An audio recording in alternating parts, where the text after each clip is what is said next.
Lockdown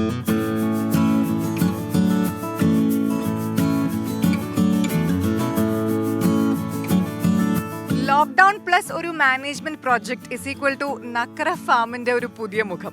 ഇങ്ങനെ ഒരു success formula ഇരിഞ്ഞാലക്കുടയിലും തൃശ്ശൂരൊക്കെ നമുക്ക് കേൾക്കാനിടയാകും. ആൻഡ് ആ ഫോർമുലയുടെ പിന്നിലുള്ള ഒരു ബ്രെയിൻ ആണ് എൻ്റെ കൂടെ ഇപ്പോൾ ഉള്ളത്. അമിയ ബിജോയ്, വെൽക്കം. ഓക്കെ, എന്താണ് ഈ ഇക്വേഷന്റെ ശരിക്കുള്ള സത്യാവസ്ഥ? സത്യാവസ്ഥ എന്ന് വെച്ചിട്ടുണ്ടെങ്കിൽ ഞാൻ ബേസിക്കലി BBLLB സ്റ്റുഡൻ്റ് ആണ് തൃശ്ശൂർ ഗവൺമെൻറ് ലോ കോളേജിൽ. അപ്പോൾ ലോക്ക്ഡൗൺ ടൈമിൽ എന്ന് വെച്ചിട്ടുണ്ടെങ്കിൽ ഞാൻ നമുക്ക് 7th സെമ്മിൽ പ്രൊജക്റ്റ് ഉണ്ട് BBAയുടെ.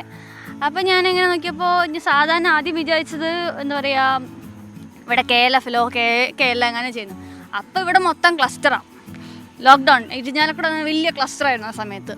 അപ്പോൾ നമുക്കതൊന്നും പറ്റത്തില്ല. അപ്പോൾ എൻ്റെ സാർ ഞാൻ ഇങ്ങനെ ആലോചിച്ചിരുന്നപ്പോൾ എൻ്റെ മാനേജ്മെൻറ്റ് അസിസ്റ്റൻ്റായ സാറ് ഷാരോൺ സാറ് പറഞ്ഞു, why can't you do a project in your farm. അപ്പോൾ നമ്മളങ്ങനെ ആലോചിച്ചു. അപ്പോൾ കുറച്ചുകൂടി ഞാൻ വിചാരിച്ചു ഇവിടെ തന്നെ ചെയ്തിട്ടുണ്ടെങ്കിൽ അത് മുന്നോട്ടുള്ള ബിസിനസ്സിനും അതുപോലെ തന്നെ എനിക്ക് പ്രൊജക്റ്റിനും നന്നായിരിക്കുന്നു. So I took a project retail marketing of Nakkara farm.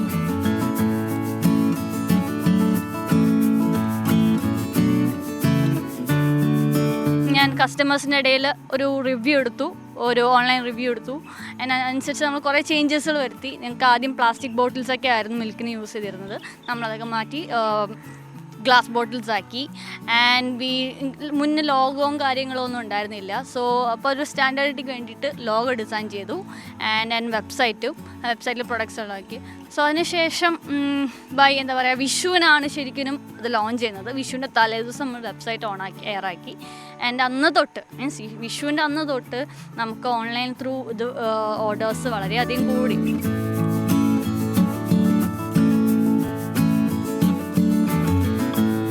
നമുക്ക് ഒരു വാട്സപ്പ് ഗ്രൂപ്പ് ഉണ്ട് നക്കര ഫാം എന്നുള്ളത്. അപ്പോൾ അതിൽ നമുക്ക് ഒരു 250 അടുത്ത് കസ്റ്റമേഴ്സ് ഉണ്ട്. ഡെയിലി ഓർഡേഴ്സ് അതിനനുസരിച്ച് നമ്മൾ ഇവിടുന്ന് പറിക്കുക, രാവിലെ പോവുക, ഒരു ഉച്ചയാകുമ്പോഴേക്കും ഇതെല്ലാ കാര്യങ്ങളും ഡെലിവറി ചെയ്യുന്നുണ്ട്.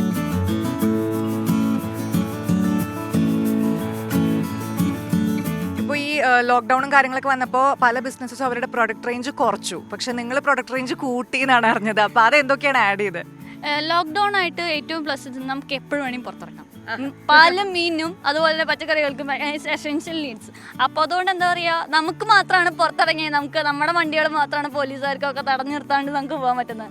സോ അപ്പോൾ ഈ വീട്ടിലിരിക്കുന്ന കാരണം ആൾക്കാർക്ക് പുറത്തിറങ്ങാൻ പേടി. സോ അവർക്ക് നല്ല സാധനങ്ങൾ കിട്ടുന്നില്ല. അപ്പോൾ അതൊക്കെ നമുക്കിങ്ങനെ നമ്മൾ പാലും കൊണ്ടുപോകുമ്പോഴാണ് ഇവർക്ക് ഇങ്ങനെ പറയണേ. അപ്പോൾ നമ്മൾ വിചാരിച്ചു നമുക്ക് പ്രൊവൈഡ് ചെയ്യാമെന്നുള്ളത്.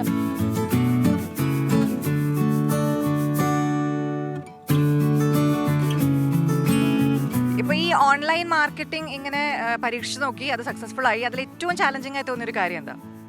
ചലഞ്ചിങ് എന്ന് വെച്ചിട്ടുണ്ടെങ്കിൽ വെബ്സൈറ്റ് ലോഞ്ചിങ് എന്നുള്ള സാധനത്തിൽ നമ്മൾ ചെറിയൊരു എങ്ങനെ ലോഞ്ച് ചെയ്യും എന്ന് വെച്ചിട്ടുണ്ടെങ്കിൽ എത്രത്തോളം ആൾക്കാർ യൂസ് ചെയ്യും എന്നൊക്കെ ഉള്ളൊരുണ്ടായിരുന്നു. ബട്ട് സ്റ്റിൽ അത് ഒരാൾ യൂസ് ചെയ്തതിന് ശേഷം അത് അവരെന്നെ കസ്റ്റമേഴ്സ് യൂസ് ചെയ്ത് കഴിഞ്ഞാൽ അവർക്ക് ഇഷ്ടപ്പെട്ടതിന് ശേഷം അവരെന്നെ അവരുടെ ഫ്രണ്ട് റേഞ്ചിലേക്ക് കൊടുക്കണം. നമുക്ക് വേറൊരു മാർക്കറ്റിംഗ് സ്ട്രാറ്റജി യൂസ് ചെയ്യുന്നത് അവർ യൂസ് ചെയ്ത് അവർക്ക് ഇഷ്ടമായി അവരെ കസിൻസിനും ഫ്രണ്ട്സിനൊക്കെ ഇട്ട് അങ്ങനെയാണ് നമ്മുടെ ചെയിൻ ഇങ്ങനെ വലുതായി പോകുന്നത്.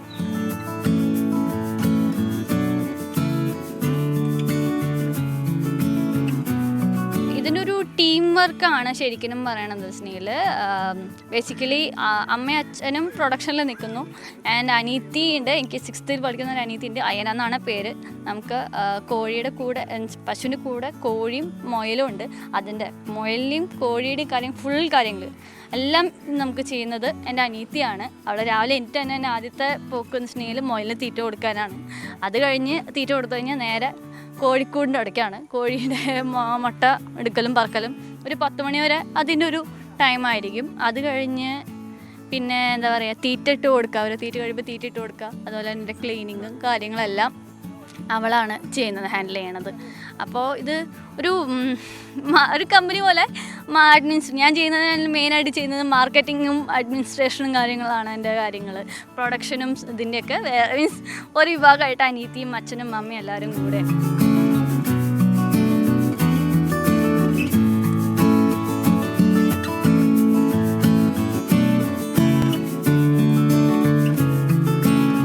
റീറ്റെയിൽ മാർക്കറ്റിംഗ് വെഞ്ചറിൻ്റെയും ഒപ്പം അമിയയുടെയും ഫ്യൂച്ചർ എങ്ങോട്ടാണ്?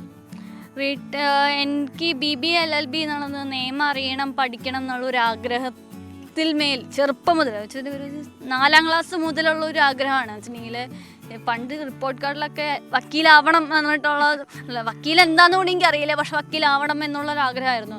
അപ്പോൾ അതിന് വേണ്ടി കുറച്ച് സ്ട്രഗിൾ ചെയ്തിട്ടാണ് LLB നമ്മുടെ ഗവൺമെൻറ് ലോ കോളേജിൽ വന്നത്. വീട്ടുകാർക്ക് തീരെ താല്പര്യം ഉണ്ടായിരുന്നില്ല ഫീൽഡ്, സയൻസിലേക്ക് പറഞ്ഞു വിടാനായിരുന്നു. ഞാൻ VHSC അഗ്രികൾച്ചർ കഴിഞ്ഞതാണ്, nursery management and ornamental gardening. അതുകൊണ്ടാണ് കൃഷിയുടെയും കാര്യങ്ങളൊക്കെ ഒരു ബേസ് വന്നത് കാര്യങ്ങൾ. അതുപോലെ തന്നെ ആ ടീച്ചർമാരും ഇപ്പോഴും സപ്പോർട്ടിനുണ്ട്. സോ അത് കഴിഞ്ഞ് പാസ്സാവണം, എൻറോൾ ആവണം. അതോടൊപ്പം ഈ ബിസിനസ് എന്നുള്ള രീതിയിൽ കൊണ്ടുപോകാനാണ് എനിക്ക് താല്പര്യം. ഇപ്പം ഇങ്ങനെ ഇവിടെ തൃശ്ശൂരുള്ളവർ, അതിൻ്റെ അടുത്തുള്ളവരൊക്കെ മീൻസ് മറ്റു ജില്ലകളെന്ന് വെച്ചാൽ അവർക്കും വേണമെന്ന് പറഞ്ഞിട്ട് അവർ വിളിയോട് പറഞ്ഞു. അവർ പറഞ്ഞു നിങ്ങളൊരു വണ്ടി വാങ്ങിച്ചാൽ ഞാൻ കൊണ്ടുവരണമെങ്കിൽ കുഴപ്പമില്ല, പക്ഷെ അങ്ങോട്ട് വണ്ടി എത്തിച്ചു കൊടുക്കാനുള്ള സാധനങ്ങളും സംവിധാനങ്ങൾക്കില്ല. ബട്ട് ഡോണ്ട് വെറി, നമ്മൾ ഇത്രയും പെട്ടെന്ന് മറ്റ് എല്ലാ ജില്ലകളിലേക്കും നമ്മുടെ പ്രൊഡക്ട്സ് എത്തിക്കാനുള്ള കാര്യങ്ങൾ നമ്മൾ ആലോചിക്കുന്നുണ്ട്.